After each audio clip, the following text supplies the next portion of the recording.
What if everything you've been told about success, happiness, and fulfillment was empty? Now I'm not just talking about the richest or smartest people we know today, figures like Elon Musk, Jeff Bezos, or Donald Trump. If these titans of industry were asked to explain the dop to Ballas ND meaning of life, do you think they'd have answers that could heal your soul, transform your heart, or give your life true purpose? I doubt it, because wealth, influence, and intelligence alone can't answer life's deepest questions. But Ecclesiastes introduces us to someone who can. He was the wisest man in the Propolis Bible, a king who had everything: knowledge, power, and a treasure that could satisfy any desire, and yet he looked out over his achievements, over all he had built, and said something shocking: meaningless. Everything is meaningless. This is the voice of King Solomon, a man who saw the world as it really was, who tasted every pleasure and pursued every ambition, only to conclude that without God, it was all like vapor in the wind. Imagine if you could sit down with him, listen as he pours out the pleister lessons he learned at the height of his wealth and wisdom. The Book of Ecclesiastes is that conversation. In this book, Solomon exposes the emptiness of life's illusions, stripping away the superficial promises of happiness, wealth, and success. He invites us to ask ourselves the hard questions. What am I really living for? What will last beyond my accomplishments and ambitions? Ecclesiastes isn't just ancient wisdom. It's a mirror for today's world, challenging every one of us to rethink where we're finding meaning. We live in a culture that says, just achieve a little more, buy a little more, do a little more. But Solomon's voice cuts through the noise. He's calling us to a truth that can change our lives forever. A truth about what really matters. If I were you, I'd come back to this message every morning. I'd listen until these words shape the way I think, the way I live, and the choices I make. Because once Solomon's wisdom seeps into your soul, you can't walk away unchanged. The lessons here aren't just to inspire.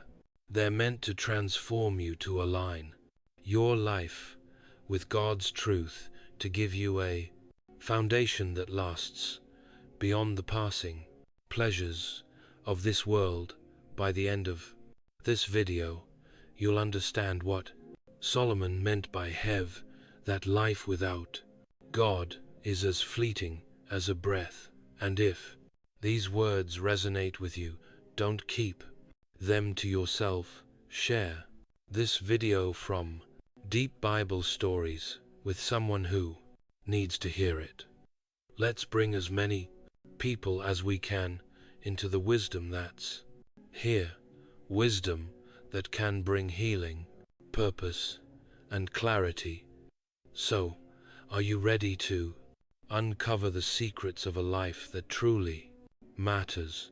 Let's dive into Ecclesiastes and discover the wisdom of Solomon, a wisdom that transcends wealth and intellect and speaks directly to the heart. Ecclesiastes stands as one of the most enigmatic and thought-provoking books in the Bible, wrestling with questions that have haunted humanity for centuries.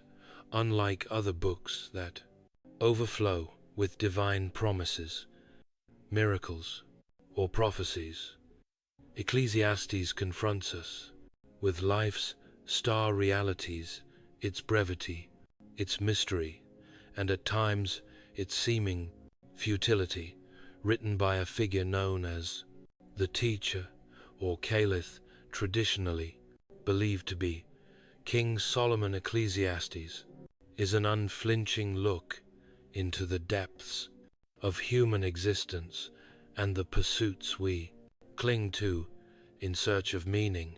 Ecclesiastes is part of the wisdom literature in the Bible, standing alongside books like Proverbs, Job, and Psalms. But unlike Proverbs, which lays out principles for righteous living, Ecclesiastes confronts life's messier side, presenting observations that are at times disheartening, even contradictory to conventional wisdom. Everything is meaningless, the teacher declares repeatedly, yet this book isn't an expression of hopelessness. It's a call to awaken, a cry to stop clinging to illusions and to confront reality with unfiltered honesty. Imagine Solomon in his later years, after achieving monumental success, standing before the people with a lifetime of knowledge and experience. As the teacher, he reflects on his wealth, wisdom, and indulgences, yet in all these accomplishments, he finds only emptiness. Ecclesiastes 211 captures his haunting realization. Then I considered all that my hands had done and the toil I had expended in doing it, and behold, all was vanity and a striving after wind, and there was nothing to be gained under the bruised leaf. The sun. This is not the voice of a pessimist, it's the voice of a realist who wants us to understand that no earthly achievement can fulfill the blank, deepest longings of the human soul. Ecclesiastes speaks to the universal experiences of life, the endless cycles of work, the disappointments, the fleeting joys, and the realities of aging and mortality. The teacher observes that human life is cyclical. Generations come and go, yet the world remains the same. The sun rises and sets, the rivers flow to the sea, yet the sea is never full. Everything he says is repetitive, predictable, and ultimately empty if viewed apart from God's purpose. This cyclical nature of existence brings a sobering clarity. Nothing under the sun is truly new or lasting on its own.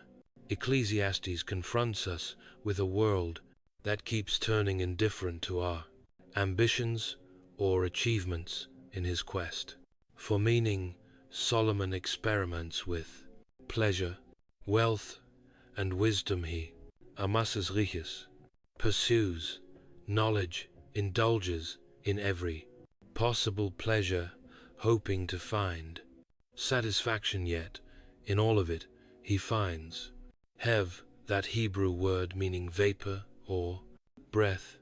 It signifies something insubstantial, fleeting, something that cannot be grasped or held. Ecclesiastes 21:11 records his conclusion.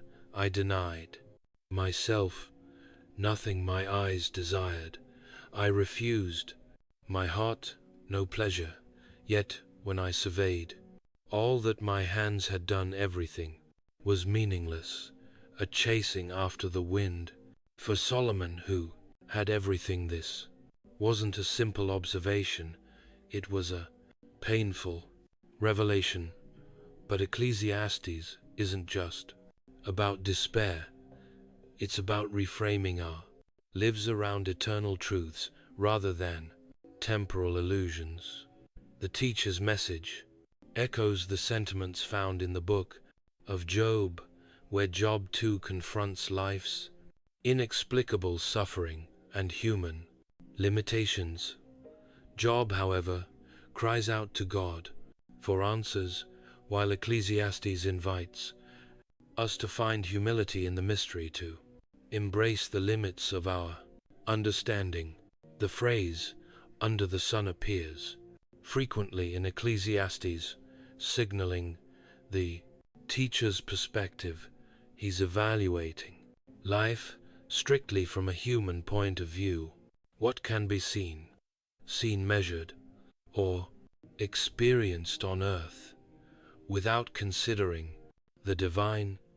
This phrase captures the reality of life lived without God's wisdom at its center. Life under the sun is full of toil, pleasure, and endless cycles, but ultimately empty when disconnected from the Creator. Ecclesiastes challenges us to ask, what am I living for? Are we building lives rooted in God's eternal purposes, or are we chasing after the fleeting and superficial? And so, Ecclesiastes, at its core, is a wake-up call. Its message is that while life under the sun may be empty and fleeting, life under God brings hope, purpose, and meaning. The teacher encourages us to let go of our illusions of control, to face the fragility of life, and to embrace a deeper God-centered perspective. Ecclesiastes 3:11 reveals this truth beautifully. He has made everything beautiful. In its time, He has also set eternity in the human heart. Yet no one can fathom what God has done from beginning to end. We are created with an ended, eternal longing that nothing in this world can satisfy, and only by turning to God can we begin to find true meaning. Ecclesiastes asks one of the most timeless and universal questions. What is the meaning of life? It's a question that has haunted philosophers, poets, kings, and everyday people. Solomon, who had every earthly pleasure and achievement within his reach, explored every path to fulfillment, every road that promised satisfaction. And yet, in Ecclesiastes, we find him saying, "I have seen all the things that are done under the sun. All of them are meaningless, are chasing after the wind." Ecclesiastes 114. Imagine the man who had it all, the wealthiest, wisest king, saying that life, in its pursuits and pleasures, is meaningless. This isn't a quick judgment. Solomon dedicated himself to uncovering the purpose behind every endeavor. He built magnificent buildings, amassed great wealth, explored pleasure, gained unparalleled wisdom, and yet came back to this sobering reality: life under the sun. Life lived solely from a human perspective leads to nothing lasting. But why does Solomon say this? What does he mean by under the sun? Ecclesiastes uses this phrase repeatedly to describe a life limited to earthly experiences, a fission life that excludes God. When we live without reference to our Creator, Solomon says, we end up chasing empty promises. The pursuit of pleasure, wealth, fame, all of it becomes like trying to hold on to the wind, slipping through our fingers and leaving us hollow. Think about the modern world's version of this pursuit. We're told that meaning is found in the next big accomplishment, the newest experience, the latest trend. But Ecclesiastes tells us that these things, while captivating, cannot fill the void. Solomon warns us if we try to find meaning in things under the sun, we will come up empty. Each accomplishment will leave us thirsting for more. Each pleasure will be momentary, and each high will be followed by an endless present, inevitable. Lo, in Ecclesiastes 2:10-11, Solomon says, I denied myself nothing, my eyes desired. I refused my heart. No pleasure, my heart took delight in all my labor, and this was the reward for all my toil. Yet, when I surveyed all that my hands had done, and what I had toiled to achieve, everything was meaningless. A W.com, chasing after the wind. Nothing was gained under the sun. Here Solomon reveals his relentless pursuit of every pleasure and indulgence, and yet, even with all his wealth and power, he found no lasting satisfaction. So, if life meaning isn't found in pleasure or achievement, where does Solomon say it lies? Ecclesiastes ultimately points us to a truth beyond ourselves. Fear God and keep His commandments, for this is the duty of all mankind. Ecclesiastes 1213. After all his searching, Solomon realizes the true purpose, true meaning, comes from living in reverence toward God.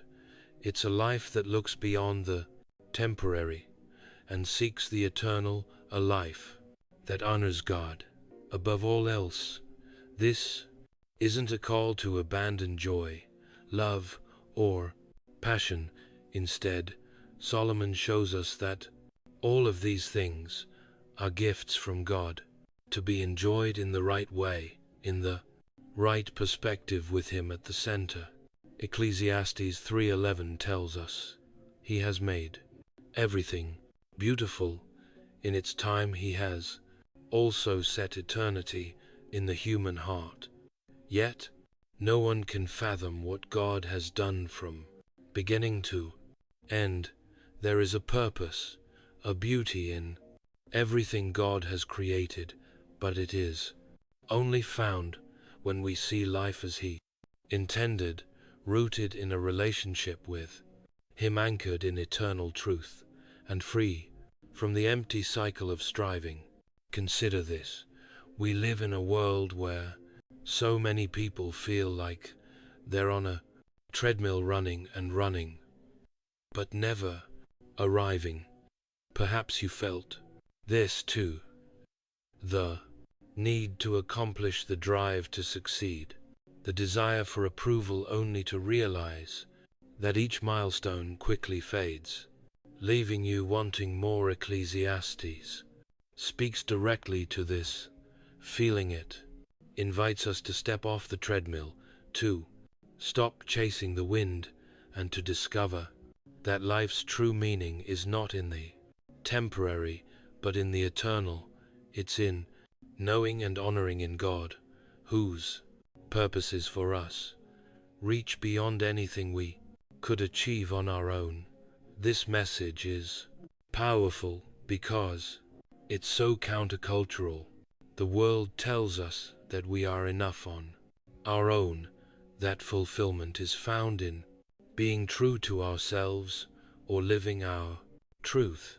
But Ecclesiastes offers a different view. We are only fulfilled when we are true to our Creator. Life gains depth, meaning, and joy when we live in the purpose God has set for us, rooted not in temporary pleasure, but in eternal truth. So let me ask you, are you searching for meaning in life? Have you found yourself reaching for something, an accomplishment, a possession, a relationship, only to find it doesn't satisfy. Solomon's words in Ecclesiastes are a reminder to look higher, to seek purpose not in what we accomplish under the sun, but in the one who made us, the one who is above all. Have you ever felt like no matter how much you achieve, no matter how much you acquire, something is still missing? Ecclesiastes confronts this unsettling feeling head on. Here's Solomon, one of the wealthiest, most accomplished men in history, confesses that his countless achievements, his wealth, his very legacy ultimately left him empty. He writes, "Then I considered all that my hands had done, and the toil I had expended in doing it, and behold, all was vanity and a striving after wind, and there was nothing to be gained under the sun." Ecclesiastes 2:11. It's shocking, isn't it? The man who had everything says it amounted to nothing. Solomon's words resonate across centuries, exposing the truth that so many of us know but often ignore, that pursuing satisfaction in the things of this world leaves us fulfilled. The status, the promotions, the wealth, the rhino accomplishments, they're fleeting, momentary, like trying to grasp smoke in our hands. Solomon likens it to striving after the wind. We chase it with all our might, but it slips away the moment we reach for it. Imagine Solomon at the peak of his achievements, looking over his vast kingdom, his wealth and his treasures. He had done it all, built it all, and yet he found himself asking, is this it? What more could a man like Solomon desire? He had palaces, gardens, vineyards, servants, wisdom, and influence. He had everything. Yet he discovered a profound emptiness, because none of it could satisfy his soul's deepest needs. Solomon realized that even if we own the world, if our lives are spent in pursuit of temporary gains, we are missing the point. Ecclesiastes 510 captures this beautifully. Whoever loves money never has enough. Whoever loves wealth is never satisfied with their income. This too is meaningless. Solomon is reminding us of a truth we see every day. The desire for more is insatiable. When we anchor our purpose in worldly pursuits, we enter a cycle that never ends, constantly striving for the next achievement, the next possession, the next level. But no matter how much we accumulate, our hearts still feel that hollow ache, that longing for something more permanent, more meaningful. Consider how relevant this message is today. We live in a society that praises wealth, that glorifies ambition, that measures worth by achievement. Social media highlights only the successes, the luxury, the achievements, feeding a cycle that convinces us we'll only find value by reaching the next milestone. But Solomon, the man who had it all, warns us that this pursuit is a mirage. It's a chase that leaves us thirsting for more promising happiness, but delivering emptiness. But here's where Ecclesiastes offers an alternative perspective.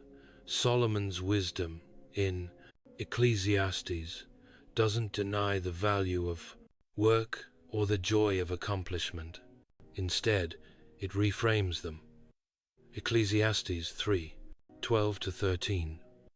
As I perceived that there is nothing better for them than to be joyful and to do good, as long as they live, also that everyone should eat and drink and take pleasure in all his toil. This is God's gift to man. Solomon's point isn't that work, wealth, or pleasure are bad, rather, when we view them as ends in themselves, they fall short. But when we see them as gifts from God to be enjoyed within the framework of His purpose, they gain true meaning. This is the core truth. Ecclesiastes wants us to grasp lasting fulfillment comes not from what we possess, but from the one who gives it. All God has designed work, joy, and even wealth to be enjoyed, but only when they experienced as part of a life surrendered to Him. It's like Solomon is urging us, don't make these things your God, your goal. They will never satisfy. That way, make God your center, and you will see everything in a new light. We see this wisdom reflected in the words of Jesus as well in Matthew 61:1921. He tells us, do not lay up for yourselves treasures on earth, where moth and rust destroy, and where thieves break in and steal, but lay up for yourselves treasures in heaven, for where your treasure is, there your heart will be. Also, Jesus and Solomon both warn us that investing our hearts in earthly pursuits leads to heartbreak. Only what's done with eternity in mind will truly last. So, what does it look like to live with this perspective? It means working hard, yes, but not letting work define us. It means earning money, yes, but not letting money own us. It means appreciating achievements, but remembering that they're not the source of our worth. When we live with God at the center, worldly pursuits lose their grip on us. They become tools we use blessings to enjoy, rather than chains that bind us.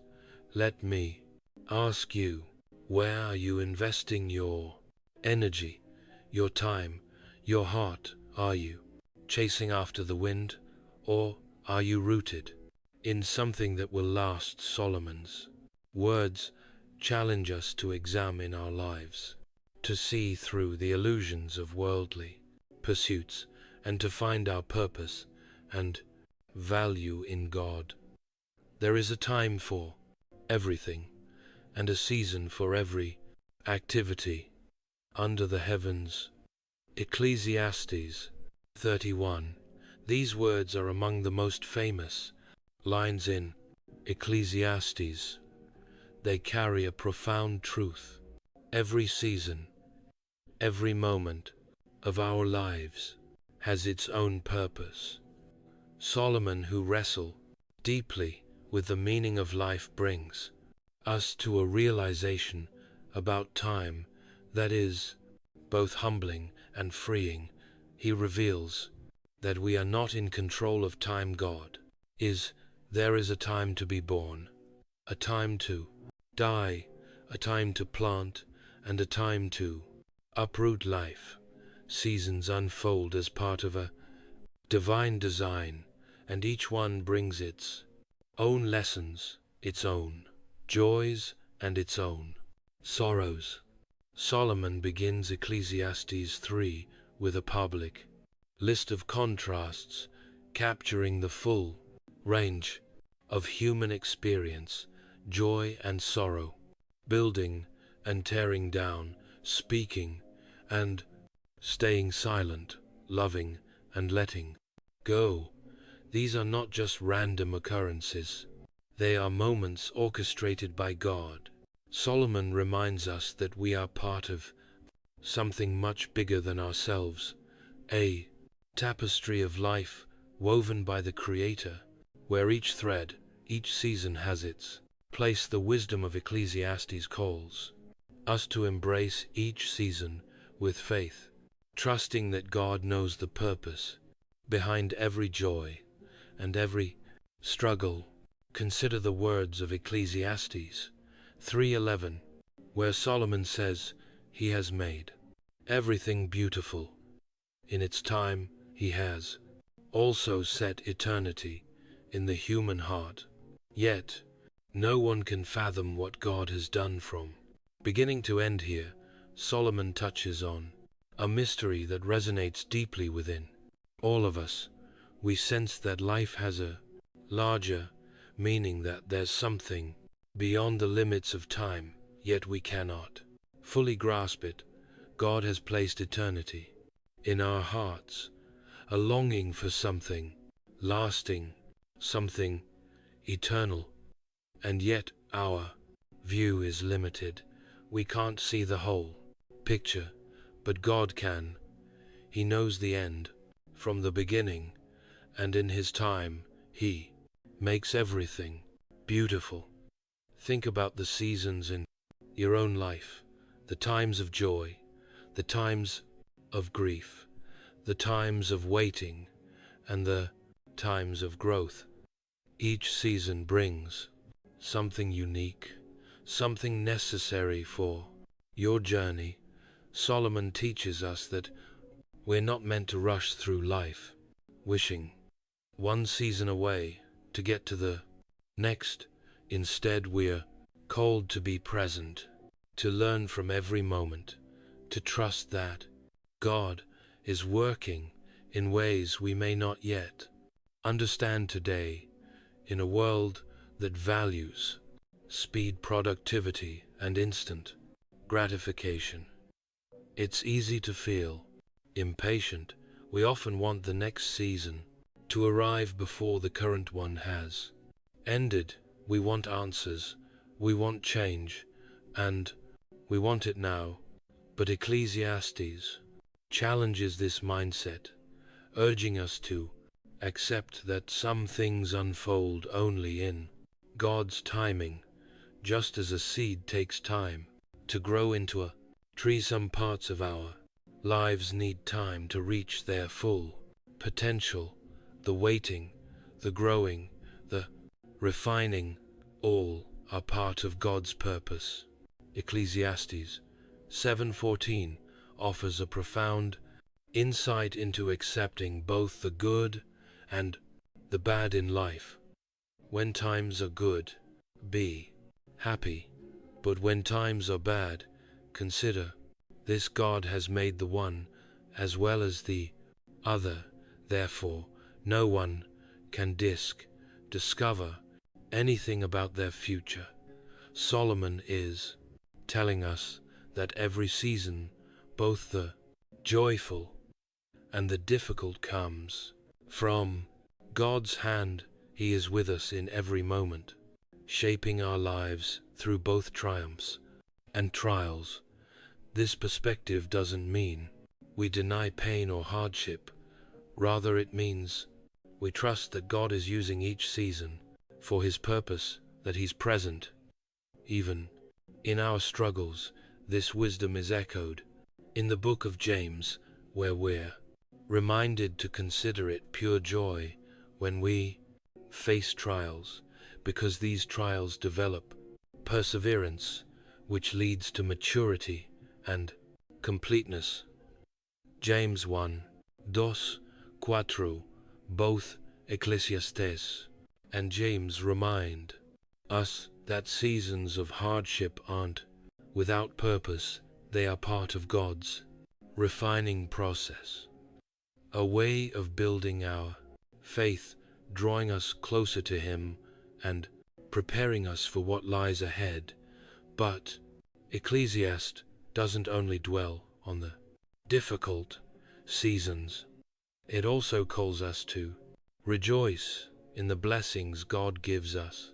Ecclesiastes 3:12-13 tells us, I know that there is nothing better for people than to be happy and to do good while they live, that each of them may eat and drink and find satisfaction in all their toil.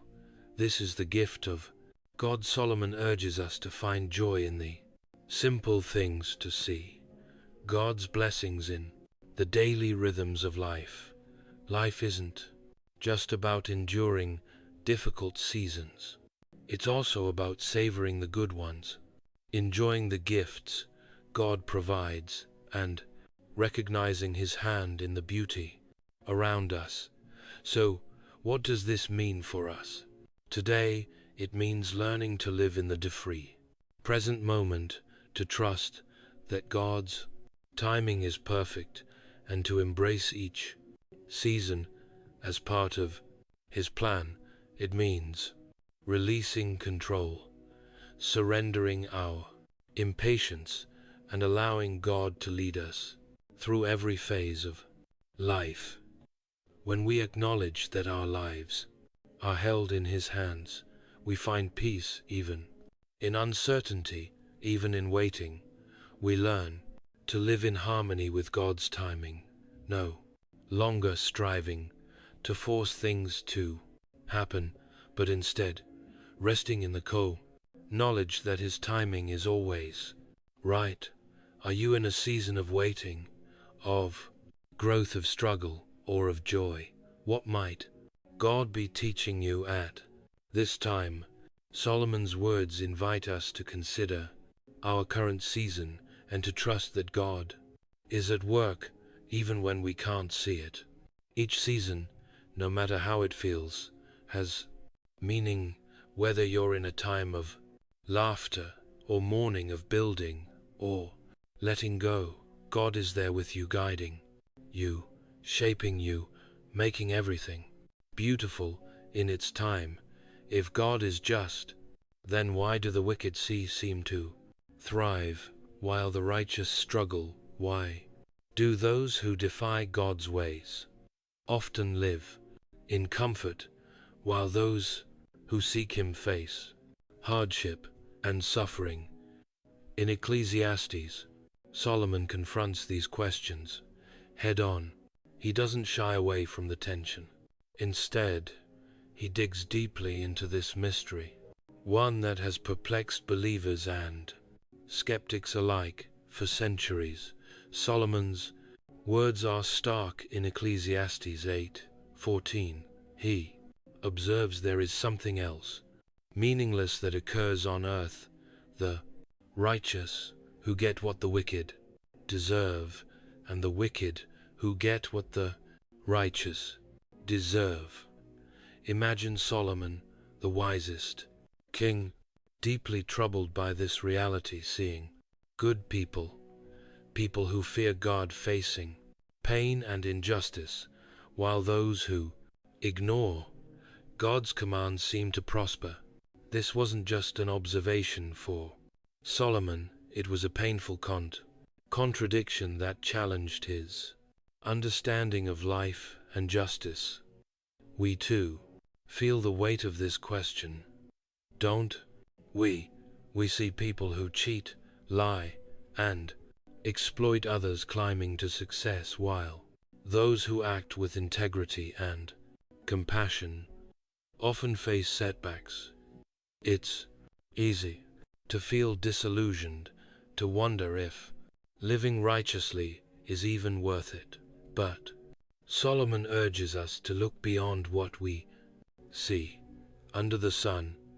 He invites us to see life from a broader perspective, a perspective that trusts in God's justice, even when life seems unfair. One of Solomon's key insights is found in Ecclesiastes 3:17, where he says, I said to myself, God will bring into judgment both the righteous and the wicked, for there will be a time for every activity, a time to judge every deed.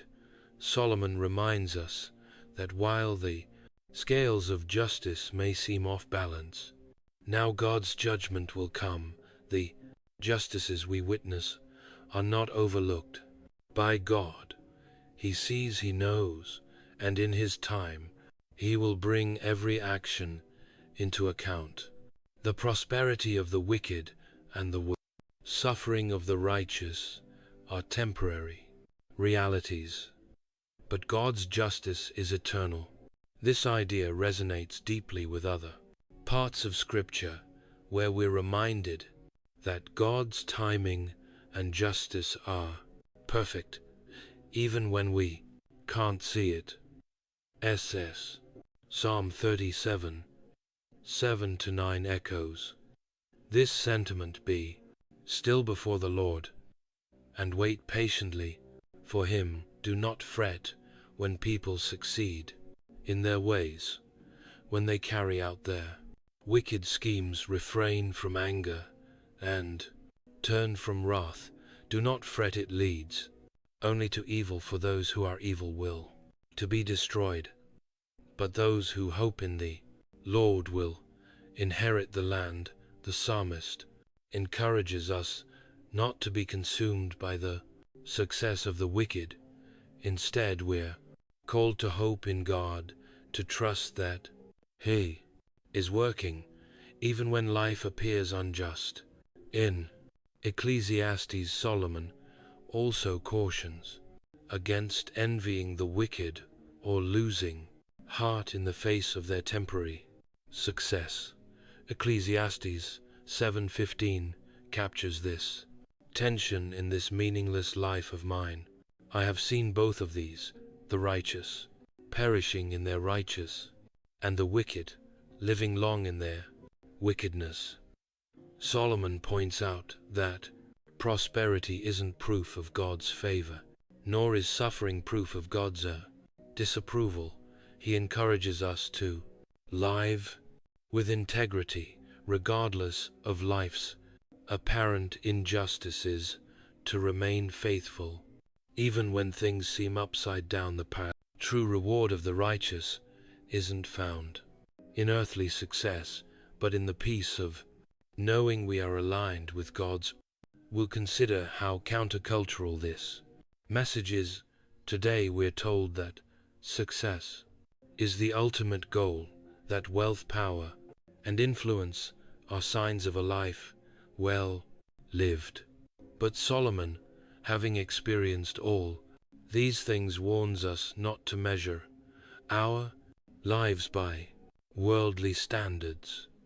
He shows us that true meaning isn't found in external success, but in internal peace, in living a life rooted in God's truth, rather than chasing temporary rewards. The wicked may appear to thrive, but their success is shallow, their joy is fleeting, and in the end, God's judgment awaits. Ecclesiastes 12:14 brings this message to a powerful conclusion. For God will bring every deed into judgment, including every hidden thing, whether it is good or evil. Solomon assures us that God's justice will prevail. No injustice will go under addressed, no evil will be ignored, and no righteous act will be forgotten. The suffering of the righteous and the prosperity of the wicked are temporary, but God's judgment is eternal. The very things that trouble us now, the unfairness, the imbalances, the questions, will one day be resolved by God Himself.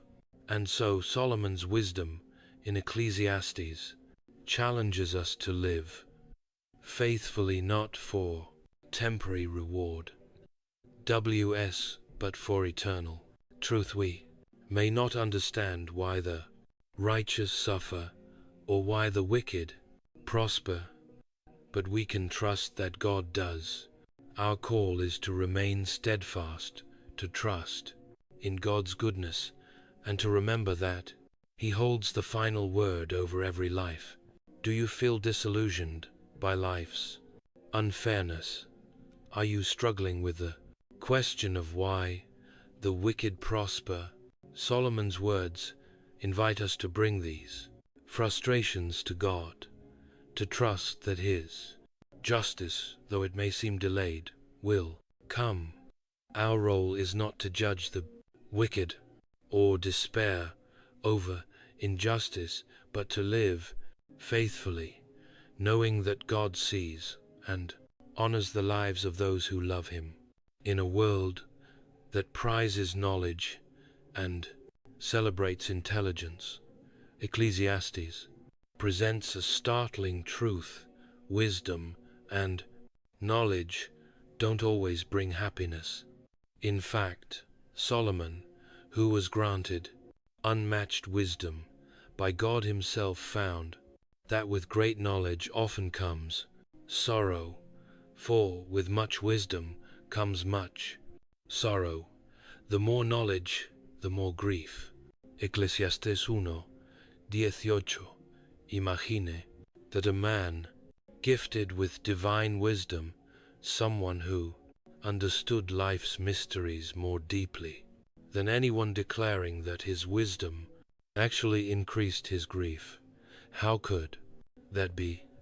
We tend to believe that if we only knew more, if we could understand why things happen, then we'd find peace. We chase knowledge, thinking it will give us control over our lives, that it will protect us from pain or hardship, but Solomon discovered something unexpected. Wisdom reveals life's harsh realities, its injustices, its pains, and ultimately, its mysteries that remain beyond human grasp. The more he learned, the more he realized how little he actually understood, and this realization weighed heavily on him. Ecclesiastes 1:16-17 gives us a glimpse into his struggle. I said to myself, look, I have increased in wisdom more than anyone who has ruled over Jerusalem. Before me, I have experienced much of wisdom and knowledge. Then I applied myself to the understanding of wisdom and also of madness and folly, but I learned that this too is a chasing after the wind.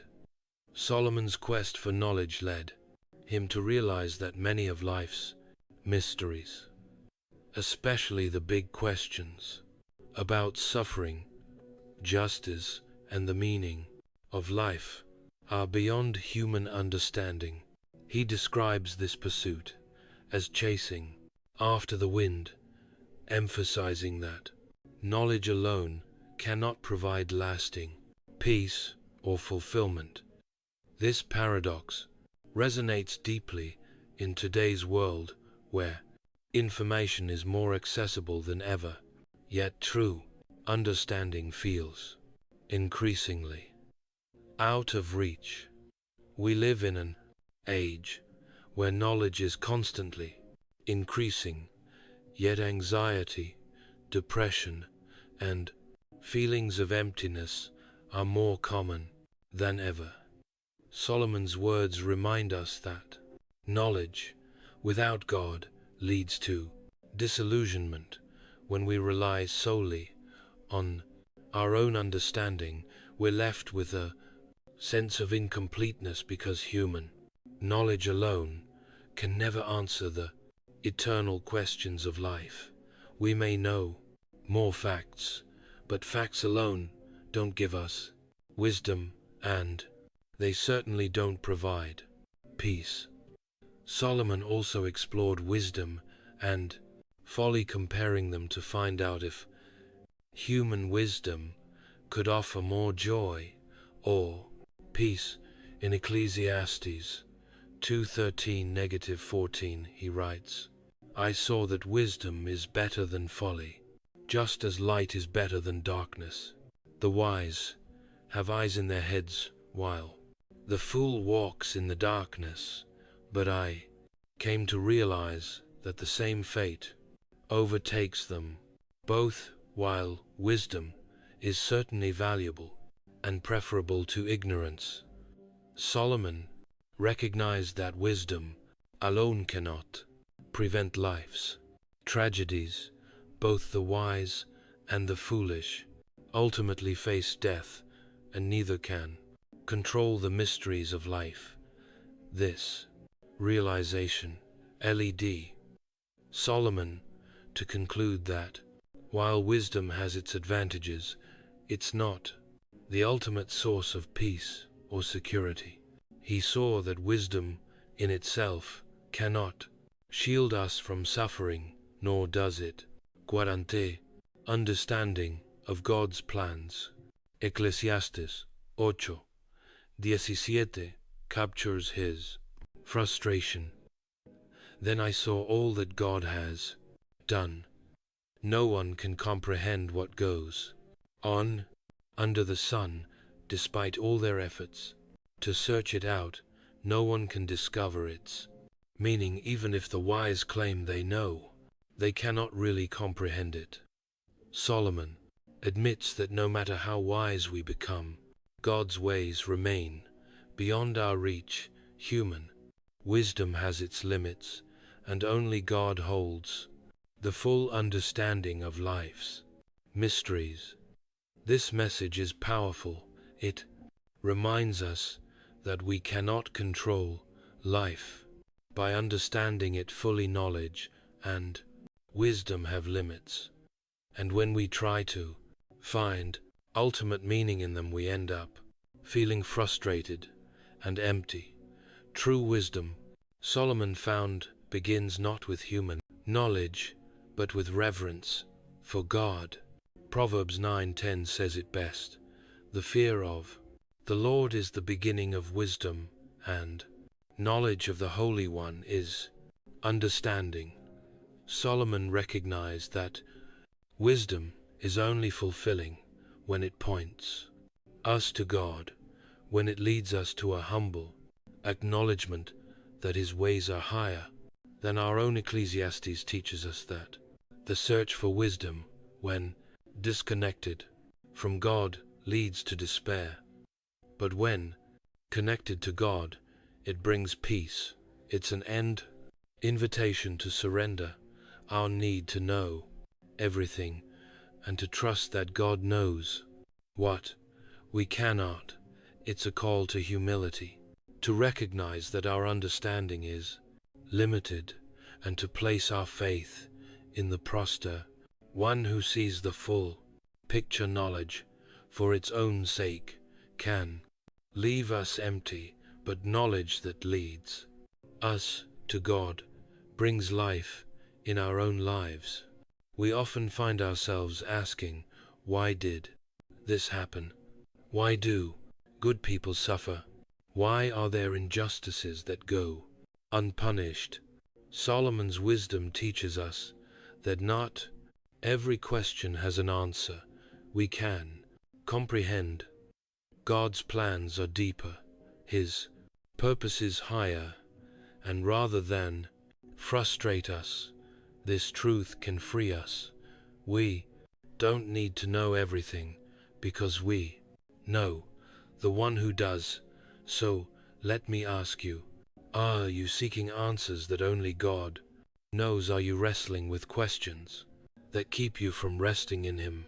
Solomon's journey reminds us that our peace isn't found in knowing all the answers, but in knowing God. True wisdom comes when we accept the limits of human understanding and place our trust in God's infinite wisdom in a world that often tells us more is better.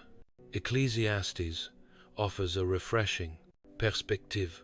True wisdom lies in moderation and balance. Solomon, after experiencing the extremes of wealth, pleasure, work, and wisdom, came to a powerful realization. Life he discovered is best lived not in excess, but in balance, a balance that honors God and brings us true peace. Consider Ecclesiastes 7:16-18, where Solomon advises, "Do not be over-righteous, neither be over-wise. Why destroy yourself?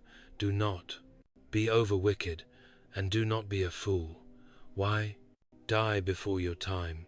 It is good to grasp the one and not let go of the other.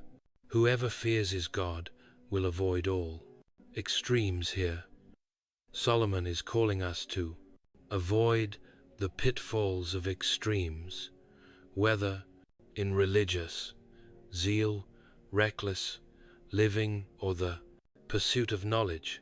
He knew from experience that both self-righteousness and foolishness lead to ruin. Instead, he advocates for a life that holds to the middle ground, a life guided by wisdom and rooted in reverence for God. Why does Solomon caution against extremes? Because both excess and deprivation can lead us away from God. When we pursue pleasure without restraint, we become slaves to our desires.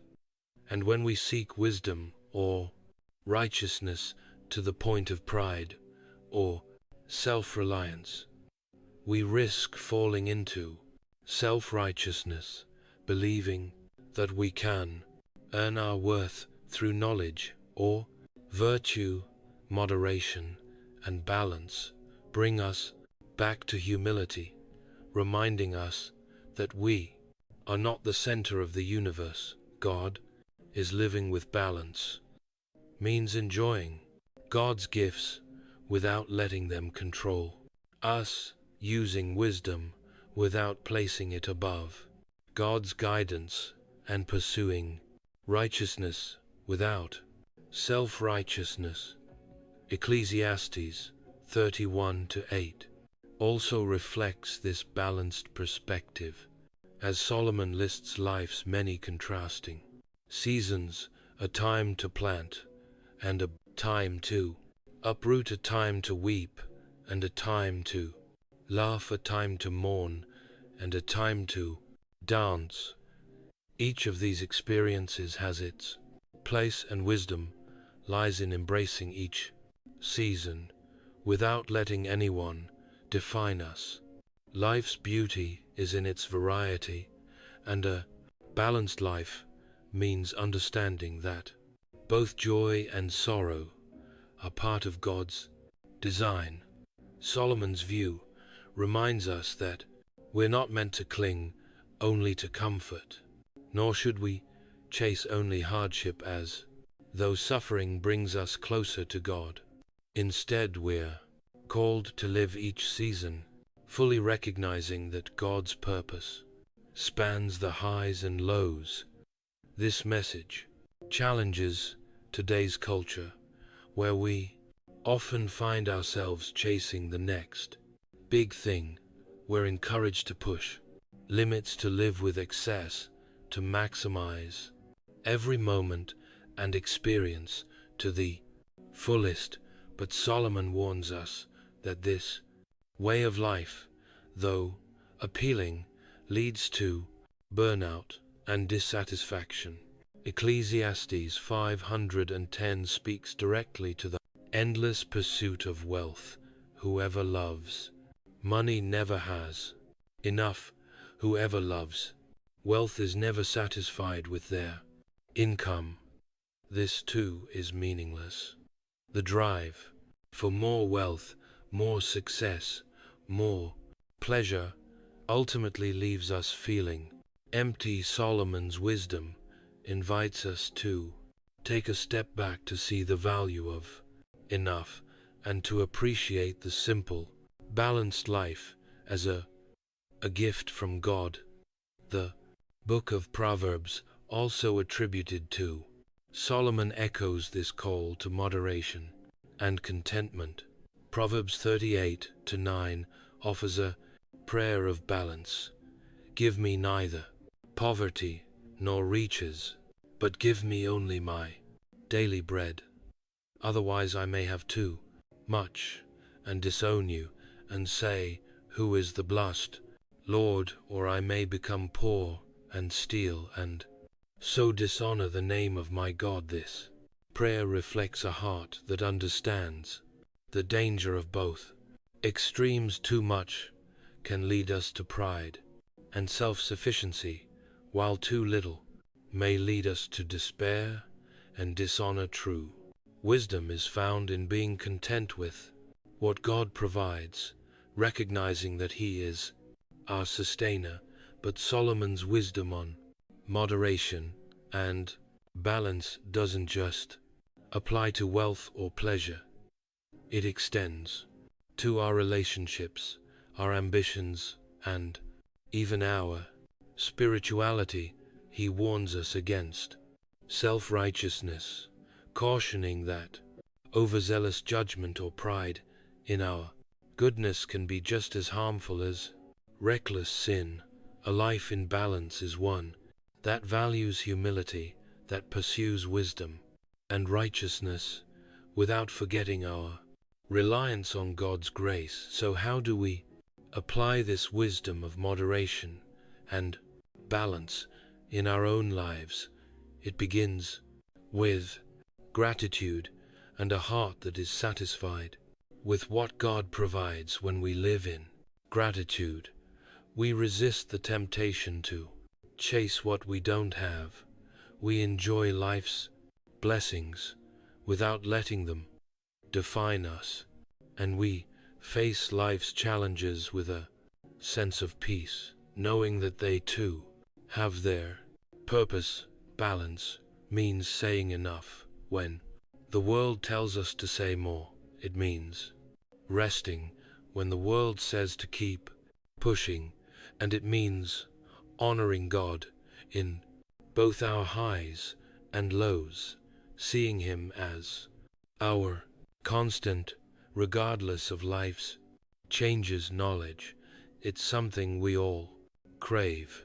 We want answers, understanding, certainty, a roadmap to life that will guide us, protect us, and help us make sense of our experiences.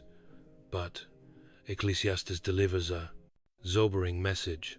True understanding is elusive.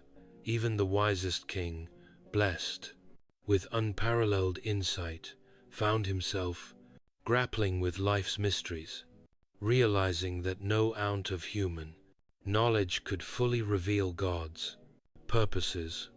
In Ecclesiastes 8:16-17, Solomon confronts this frustrating reality. When I applied my mind to know wisdom and to observe the labor that is done on earth, people getting no sleep, day or night, then I saw all that God has done. No one can comprehend what goes on under the sun, despite all their efforts to search it out. No one can discover it.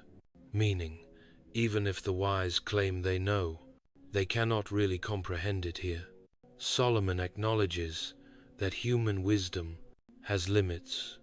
No matter how diligently we study, plan, or analyze, some truths remain hidden, and God's ways often lie beyond our understanding.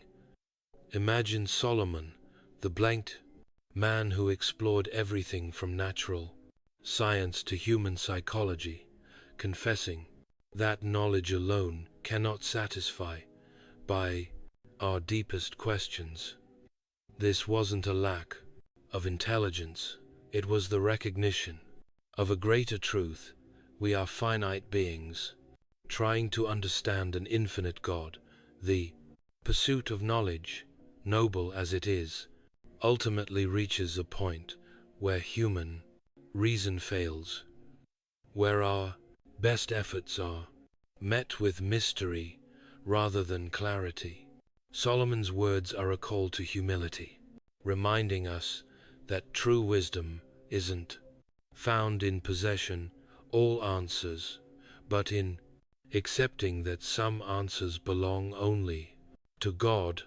This theme in Ecclesiastes challenges a modern world obsessed with information. We live in the age of Google and artificial intelligence, where knowledge is more accessible than ever.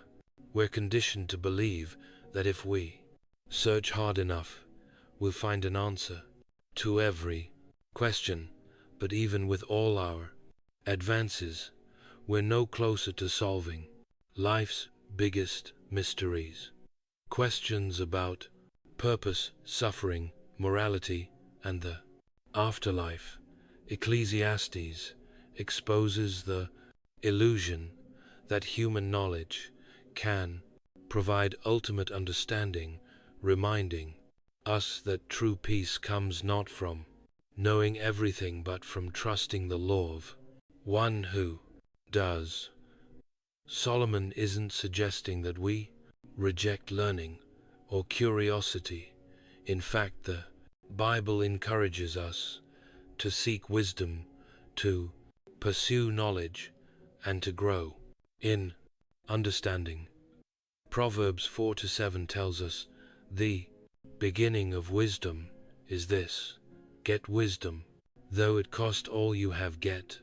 Understanding knowledge is a gift from God, a tool that enables us to navigate life, to understand His creation, and to grow in relationship with Him. But Ecclesiastes reminds us that knowledge has its place. It is not our ultimate security. When we try to make it our foundation, we find ourselves frustrated because knowledge alone cannot reveal God's entire plan. This pursuit of elusive knowledge is reflected in Job's story as well. When Job, a righteous man, suffers immensely and questions God, he longs to understand why he is enduring such hardship, but instead of giving him answers, God responds with questions that reveal Job's limitations. Where were you when I laid the earth's foundation? Tell me if you understand. Job 38-4. God reminds Job and us that His ways are not ours to grasp fully. This isn't meant to demean us, but to teach us that faith isn't built on explanations. It's built on trust. We don't need to know everything because we know the one who does. Solomon also addresses the fleeting nature of human knowledge. Ecclesiastes 1-9 reminds us what has been will be again. What has been done will be done again. There is nothing new under the sun. The wisdom of one generation is often rediscovered or relearned by the next. Our knowledge is constantly evolving, and much of what we think we know today may be overturned or expanded upon tomorrow. The pursuit of knowledge is in a way like trying to catch smoke in our hands. It's always moving, always shifting, and never fully ours to hold. So where does that leave us? Solomon's reflections on the elusiveness of knowledge call us to a deeper reliance on God. They teach us that faith means trusting God's wisdom even when we can't see the whole picture. When we let go of the need to understand everything, we free ourselves to experience peace, resting in the knowledge that God's plans are perfect even when they're hidden from us.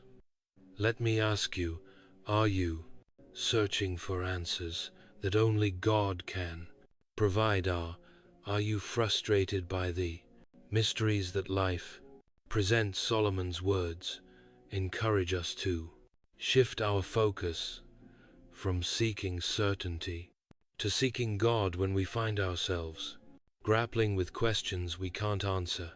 Ecclesiastes invites us to embrace the mystery, to let go of our need to control, and to trust that God's wisdom far surpasses our own. After all his searching, his questioning, and his restless pursuit of truth, Solomon ends Ecclesiastes with a single powerful truth. Everything we do in this life matters, because one day we will stand before God's throne. In Ecclesiastes 12:25, Solomon's final words cut to the heart of human existence. Now, all has been heard. Here is the conclusion of the matter. Fear God and keep his commandments, for this is the duty of all mankind. For God will bring every deed into judgment, including every hidden thing, whether it is good or evil. After exploring every worldly pursuit, Solomon leads us to this undeniable reality. God's judgment is final, and it's the foundation upon which everything else stands. Imagine Solomon having tasted all the pleasures of life, having amassed wealth, wisdom, power, and influence, ending his reflections on this note. He is saying, everything else fades, but what remains is our accountability before God. This is the truth that gives weight to every action, every decision, every hidden thought. The final judgment is not a distant theological concept, it's a reality that shapes how we live today. Knowing that God will judge us changes everything. It means that our choices matter deeply. It means that nothing is lost, forgotten, or overlooked. This idea of the final judgment isn't meant to instill fear, but reverence. Solomon reminds us that God is just and that his judgment is thorough, covering even the hidden things. Our thoughts, intentions, and deeds, whether seen by others or not, are known by him. This is echoed throughout the scriptures. Psalm 139 to 2-4 reminds us, you know when I sit and when I rise, you perceive my thoughts. From afar you can earn my going out and my lying down. You are familiar with all my ways. Before a word is on my tongue, you, Lord, know it completely. Our lives are fully transparent before God, and every action, whether public or private, holds eternal significance. It's easy in today's world to fall into the trap of thinking that our actions have no lasting consequences. We live in a culture that often minimizes accountability, encouraging us to live for ourselves, to make our own rules. But Solomon challenges this mindset, warning us that we are never truly alone in our decisions. We live before an all-seeing God, and every moment is an opportunity to either honor or dishonor him. The final judgment is a call to integrity, to live authentically in the light of God's truth, not just for appearance's sake. Ecclesiastes 3:17 echoes this solemn truth, where Solomon states, God will bring into judgment both the righteous and the wicked, for there will be a time for every activity, a time to judge every deed. Judgment isn't just about punishment or reward, it's about truth. It's the moment when God's holiness shines upon everything we've done, and the reality of our hearts is revealed. The righteous will find peace in God's justice, while the unrepentant will face the reality of their choices. The final judgment is God's ultimate statement on what truly matters. This perspective on judgment isn't unique to Ecclesiastes. It's woven throughout Scripture. Romans 14:12 tells us, "So then, each of us will give an account of ourselves to God." And 2 Corinthians 5:10 emphasizes, "For we must all appear before the judgment seat of Christ, so that each of us may receive what is due us for the things done while in the body, whether good or bad." This is a universal truth. No one is exempt. The rich, the poor, the wise, the simple, all will stand before God, and only his assessment will matter. Solomon's conclusion calls us to live with eternity in mind, to remember that our actions have eternal significance. The fleeting pleasures of this world, the accomplishments we achieve, the wealth we amass, all these things pale in comparison to the reality of standing before God. Ecclesiastes teaches us that the life lived in reverence of God is the life that endures. The final judgment isn't something to fear if we are living in alignment with God's will. It's the promise that in the end, righteousness will prevail and God's justice will restore order. Let's consider for a moment what would change in our lives if we truly lived with this awareness of judgment. If we knew that every choice, every thought, every hidden deed would be laid bare before God, how would we live? The knowledge of God's judgment isn't a burden, it's a motivation to live authentically, to pursue what truly matters, and to honor Him in all things. Solomon's wisdom calls us to focus not on temporary rewards, but on eternal accountability. Solomon's final call to fear God and keep His commandments is not a command out of obligation, it's an invitation to live in alignment with God's design, to live a life that reflects His truth and beauty. So, after all the searching, all the questioning, and all the wisdom that God gave him, Solomon leaves us with this final instruction: fear God and keep His commandments, for this is the duty of all mankind. Ecclesiastes 12:13.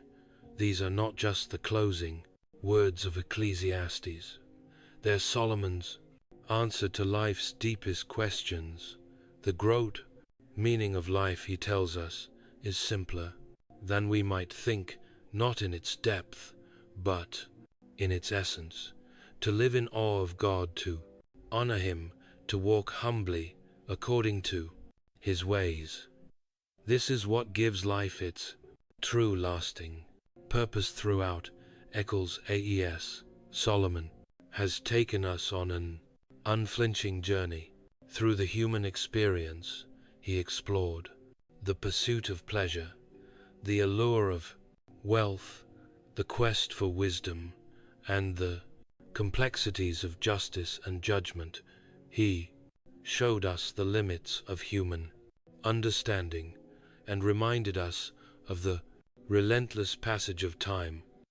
Yet for all his searching, Solomon arrives at a truth so profound, so deeply satisfying that it resonates across the ages. We are created to live in relationship with God, to honor Him in everything we do.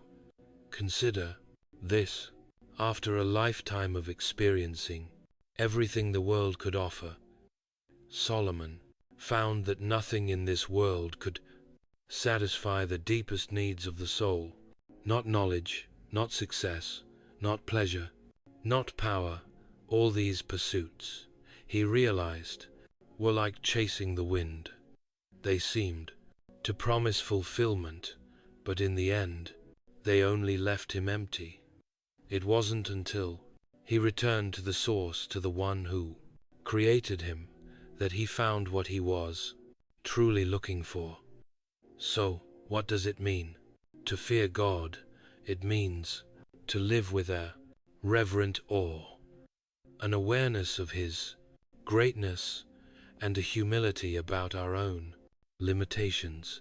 It's acknowledging that God is sovereign, that He is wise, and that He alone holds the keys to life and death, joy and sorrow, purpose and meaning. To fear God is to trust Him fully, to surrender our desires, ambitions, and questions to His divine will, knowing that His ways are higher than our own.